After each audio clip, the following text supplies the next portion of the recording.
Welcome to the bird media. నేను మీ పవన్ కృష్ణమూర్తి. 2025 సంక్రాంతికి ఏదో గుడ్డిలో మెల్లనయం అంట సామెత అంటారు చూసారా, అలాగా చాలామంది మిత్రులు చెప్పినటువంటిది. ఓకే, హరిదాసులు ఇంకా ఉన్నారురా కొంచెం, అలాగే గంగిరెద్దు మేళాలు కూడా ఇప్పటికీ తీసుకెళ్తున్నారురా, బాగున్నాయిరా అని చెప్పి ఊరు వెళ్ళినటువంటి వాళ్ళు ఎంతోమంది చెప్పారు. బట్ ఈ సంవత్సరం చూస్తే వెళ్ళిన ప్రతి ఒక్కళ్ళని అడుగుతున్నా, ఎరా హరిదాస్ గారు ఎలా ఉన్నారు అక్కడ, ఆ, జరుగుతోందా ఊళ్ళో అని చెప్పంటే హరిదాస్ గారు లేరు, వాళ్ళ కుటుంబాలు లేవు. హరిదాసులు లేరు, వాళ్ళ కుటుంబాలు లేవు ఇక్కడ.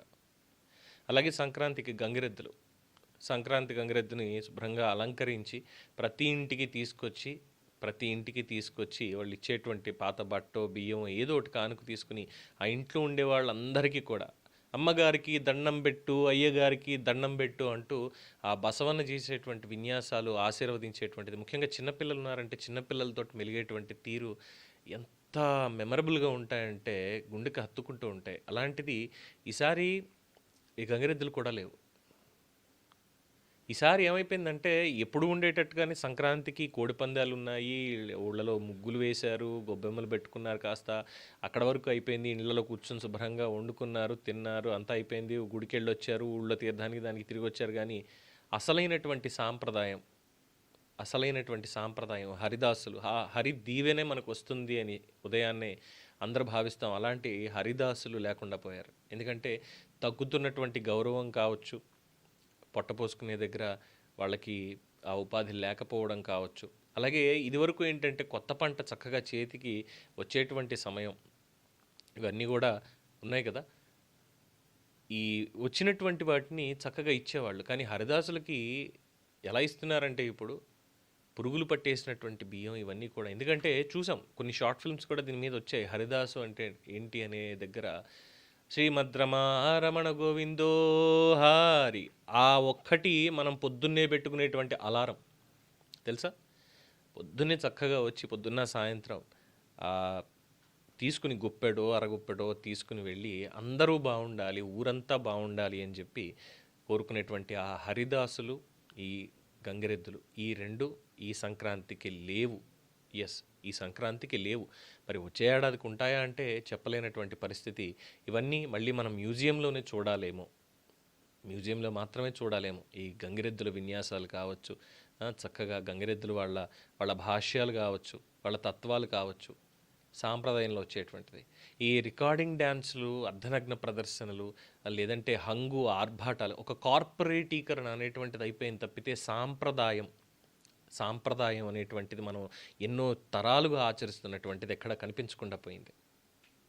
ఐ హోప్ వచ్చే సంక్రాంతికైనా మారుతుంది. ప్రభుత్వాలు ముఖ్యంగా ఈ హరిదాసులకి అలాగే గంగిరెద్దులకి, ఎందుకంటే అందరికీ పెడుతున్నారు పథకాలు, దిక్కుమాలిన పథకాలు ఎన్నో తీసుకొచ్చి పెడుతున్నారు, తగలేస్తున్నారు.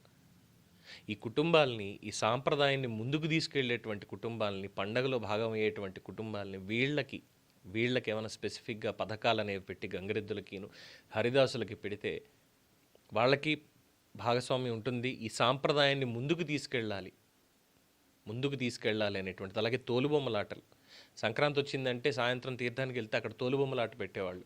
ఇప్పుడు తోలుబొమ్మలాట కాదు, తోలు కనిపించేలాగా ఆటలు సాగుతున్నాయి అక్కడ. అదేం దౌర్భాగ్యం తెలియదు చిన్ననాటి నుంచి ఇప్పటిదాకా. రికార్డింగ్ డ్యాన్స్ అంటే ఒకప్పుడు నా అభిమాన హీరో లేదంటే అభిమాన హీరోయిన్ పాటలకి ట్రాక్టర్ మీద లేదంటే స్టేజ్ మీద చక్కగా వాళ్ళ వేషభాషలతోటి అదే డ్రెస్సులు వేసుకొని చేసేటువంటి వాళ్ళు జూనియర్ ఆర్టిస్టులు అనేటువంటి వాళ్ళు. Junior Chiranjeevi, junior Balakrishna, junior Venkatesh, లేదా జూనియర్ ఎన్టీఆర్ అంటే ఇప్పుడు ఉన్నటువంటి మనోడు కాదండి, సీనియర్ ఎన్టీఆర్ని యాజ్ ఇట్ ఈస్గా అలాగే ఇమిటేట్ చేసేటువంటి కళాకారులు, వాళ్ళకి జూనియర్ అనేటువంటి వాళ్ళు పేరు ఇచ్చేవాళ్ళు. సో ఇలాంటి వాళ్ళందరూ చక్కగా ఊరూరా తిరిగి చేసుకుంటూ వచ్చేవాళ్ళు. బట్ ఇప్పుడు అది మిస్ అయిపోయి ఇంకా జుగుప్సాకరమైనటువంటి రీతిలో తయారైంది పండగ. సాంప్రదాయాన్ని వదిలేసి ఈ వీటిని నెత్తి మీద పెట్టుకొని పండగ తీసుకెళ్తుంటే రేపు పొద్దున్న పిల్లలకి ఏం చెప్తాం?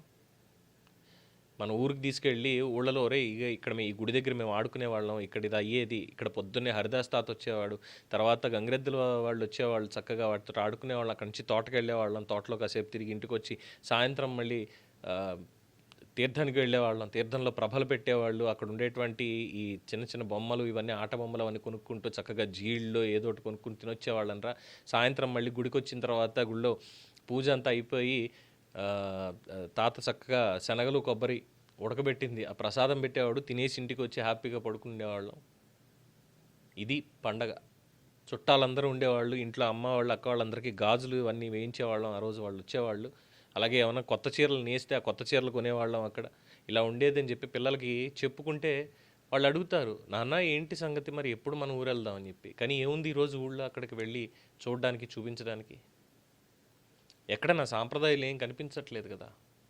నేనే ఇక్కడ వచ్చి ఒక కాంక్రీట్ జంగిల్లో బతికేస్తున్నాను. అంటే నేను ఇన్ ద సెన్స్ మనం ఏదో వెళ్ళామా, ఊరు గుడి ఉంది, ఊళ్ళో కలిసిన వాళ్ళు ఉన్నారు, ఇంతే తప్ప ఇంకేం లేదు. ఎక్కడ కూడా ఒక అప్డేట్ అనేది లేదు. వెళ్ళినటువంటి వాళ్ళెవ్వరూ కూడా మాకు ఇగో గంగిరెద్దు ఇలా వచ్చింది, ఆ గంగిరెద్దు మేడం వాళ్ళు మేము ఎప్పటి నుంచో చూస్తున్నాం, వాళ్ళు ఇంకా దీన్ని సాంప్రదాయాన్ని ముందుకు తీసుకెళ్తున్నారు, నో. హరిదాసులు, నో, లేదు. ఇది ఈ సంవత్సరం సంక్రాంతి ఇలా గడిచింది. ఏమంటారు? ఎటు వెళ్తున్నాం అంటారు మనం? మీ అభిప్రాయాన్ని కామెంట్స్ రూపంలో తెలియచేయండి. చూస్తూనే ఉండండి ది బర్డ్ మీడియా.